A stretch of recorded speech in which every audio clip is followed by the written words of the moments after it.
जय हिंद दोस्तों। হাজার হাজার ফুট উপরে অনেক কারণ থাকতে পারে দুর্ঘটনা ঘটার পিছনে।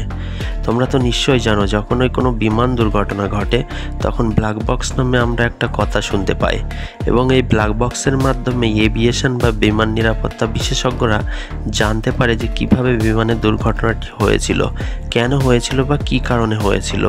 আর ঠিক এই কাজটাই করে ব্ল্যাক বক্স। সো বন্ধুরা, আজকের আমরা এই ভিডিওটিতে জানবো যে ব্ল্যাক বক্স কী ও ব্ল্যাক বক্স কিভাবে কাজ করে, বা এই ব্ল্যাক বক্সকে কিভাবে তৈরি করা হয় ও ব্ল্যাক বক্স কবে কিভাবে আবিষ্কার করা হয়েছিল, সমস্ত কিছু। সো চলুন বন্ধুরা, প্রতিবারের মতো শুরু থেকেই শুরু করি। বন্ধুরা, ফ্লাইট ডেটা রেকর্ডার, যা সাধারণত ব্ল্যাক বক্স নামে পরিচিত, এটি বিমানে ব্যবহৃত একটি ইলেকট্রনিক রেকর্ডিং ডিভাইস, যেটাতে বিমানের সমস্ত তথ্য সংরক্ষিত থাকে, মানে জমা হয়ে থাকে। এই ব্ল্যাক বক্সকে আসলে দুই ধরনের ডেটা রেকর্ডারের সমন্বয়ে তৈরি করা হয়। নাম্বার 1 সিবিআর মানে ককপিট ভয়েস রেকর্ডার, এবং নাম্বার 2 এফডিআর মানে ফ্লাইট ডেটা রেকর্ডার। এই দুটি রেকর্ডার নিয়েই তৈরি করা হয় একটি ব্ল্যাক বক্স। এইখানে তোমাদের মনে একটি প্রশ্ন আসতে পারে যে এই সিবিআর মানে ককপিট ভয়েস রেকর্ডার এবং এফডিআর মানে ফ্লাইট ডেটা রেকর্ডার, এদের কাজ কী বা কিভাবে একটি বিমানের মধ্যে এগুলি কাজ করে, এটার বিষয়ে আমরা আগে গিয়ে জানব। প্রথমে ব্ল্যাক বক্স আবিষ্কার করবার উদ্যোগ দ্বিতীয় বিশ্বযুদ্ধের সময় নেওয়া হয়, কিন্তু এটি সত্যিকারের কাজ শুরু করা হয় 1950-এর দশকে। অস্ট্রেলিয়া সরকারের অ্যারোনটিক্যাল রিসার্চ ল্যাবরেটরিতে গবেষণা বিজ্ঞানী ডেভিড ওয়ারেন্ট এটি আবিষ্কার করেন, এবং 1962 সালে 23 মার্চ সর্বপ্রথম অস্ট্রেলিয়ার একটি বিমানে পরীক্ষামূলকভাবে এই ব্ল্যাক বক্সকে ব্যবহার করা হয়। আর আমরা যেটাকে ব্ল্যাক বক্স বলি, এই ব্ল্যাক বক্সের রং আদৌ কিন্তু কালো নয়, বরঞ্চ এর রং উজ্জ্বল কমলা। এটি অত্যন্ত শক্ত টাইটানিয়াম ধাতু ও স্টেনলেস স্টিল দিয়ে তৈরি করা হয়।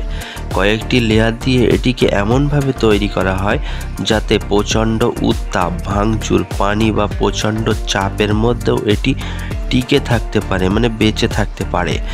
যদি কোনো প্লেন বা হেলিকপ্টার 750 কিলোমিটার প্রতি ঘন্টা স্পিডে গিয়ে ধাক্কা খেয়ে ক্র্যাশও হয়ে যায়, তাহলেও এই ব্ল্যাক বক্সের কোনো ক্ষতি হয় না, এবং এটি 1000 ডিগ্রি সেলসিয়াস তাপমাত্রাতেও অক্ষত থাকতে পারে, মানে বেঁচে থাকতে পারে।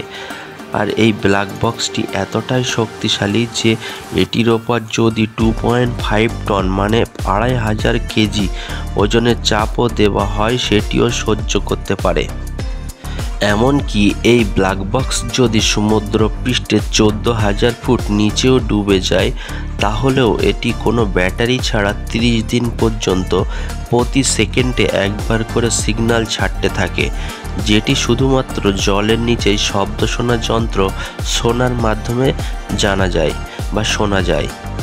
এবার আমরা জানবো যে সিবিআর ও এফডিআর মানে ককপিট ভয়েস রেকর্ডার ও ফ্লাইট ডেটা রেকর্ডার কি, ও এগুলি একটি বিমানের ভিতরে কিভাবে কাজ করে।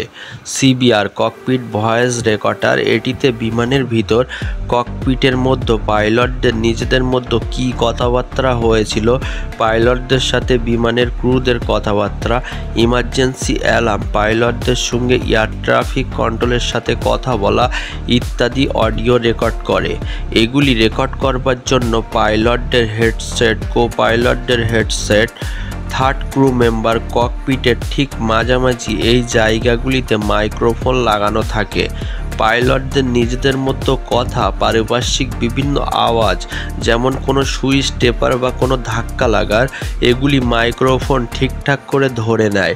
তারপর মাইক্রোফোন এগুলি রিসিভ করে পাঠায় flight data associated control unit নামের একটি ইন্টারমিডিয়েট ডিভাইসে, যেটি বিমানের সামনের দিকে রাখা থাকে। এই ডিভাইসটি ওই শব্দগুলিকে সিবিআর মানে ককপিট ভয়েস রেকর্ডারে পাঠায়।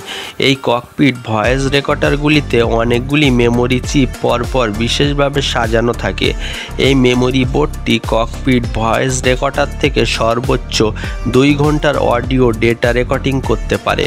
আশা করি আপনারা বুঝতে পেরেছেন যে ককপিট ভয়েস রেকর্ডার কী ও এটি কিভাবে কাজ করে। এবং ফ্লাইট ডেটা রেকর্ডার হলো বিমানের গতিবেগ, বিমানের বাইরের তাপমাত্রা ও চাপ, বিমানের ভিতরের তাপমাত্রা ও চাপ, বিমানের উচ্চতা, সময়, বিমানের তেল কতটা আছে, বিমান কি পজিশনে আছে, এই রকম 80টিরও বেশি বিষয় নিজের সিস্টেমের মধ্যে রেকর্ড করে রাখতে পারে এই ফ্লাইট ডেটা রেকর্ডার। এই ফ্লাইট ডেটা রেকর্ডারে তথ্য সংগ্রহ করবার জন্য বিমানের বিভিন্ন জায়গাতে অনেক রকমের সেন্সর লাগানো থাকে। এই সেন্সরগুলো থেকে প্রাপ্ত তথ্যগুলো প্রথমে চলে যায় flight data associated control unit মানে FDAU-তে, যেটি বিমানের সামনের দিকে রাখা থাকে। তারপর flight data associated control unit মানে FDAU এই তথ্যগুলিকে ফ্লাইট ডেটা রেকর্ডারের মেমোরি চিপগুলিতে এসে জমা হতে থাকে। তাই ফ্লাইট ডেটা অ্যাসোসিয়েটেড কন্ট্রোল ইউনিটকে বলা হয় মিডল ম্যানেজার। এবং এই ফ্লাইট ডেটা রেকর্ডারেও অনেকগুলি মেমোরি চিপ পরপর বিশেষভাবে সাজানো থাকে। এই মেমোরি ফ্লাইট ডেটা রেকর্ডার থেকে সর্বোচ্চ 25 ঘন্টার ফ্লাইট ডেটা রেকর্ডিং করতে পারে। আশা করি আপনারা এটাও বুঝতে পেরেছেন যে ফ্লাইট ডেটা রেকর্ডার কী ও এটি একটি বিমানে কিভাবে কাজ করে। আর এই ককপিট ভয়েস রেকর্ডার ও ফ্লাইট ডেটা রেকর্ডার নিয়েই তৈরি হয় ব্ল্যাক বক্স। এই ব্ল্যাক বক্সগুলিকে বিমানের লেজে ইনস্টল করা হয়, কারণ এগুলিকে বিমানের পিছনে রাখলে তাদের বেঁচে থাকার সম্ভাবনা বেড়ে যায়। এবং এই ব্ল্যাক বক্সটির ওজন প্রায় 4.5 কেজি হয়ে থাকে।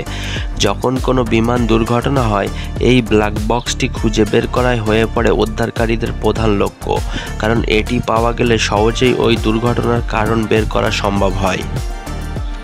বাক্সটি উজ্জ্বল কমলা রঙের হওয়ায় সেটি খুঁজে পাওয়া সহজ হয়।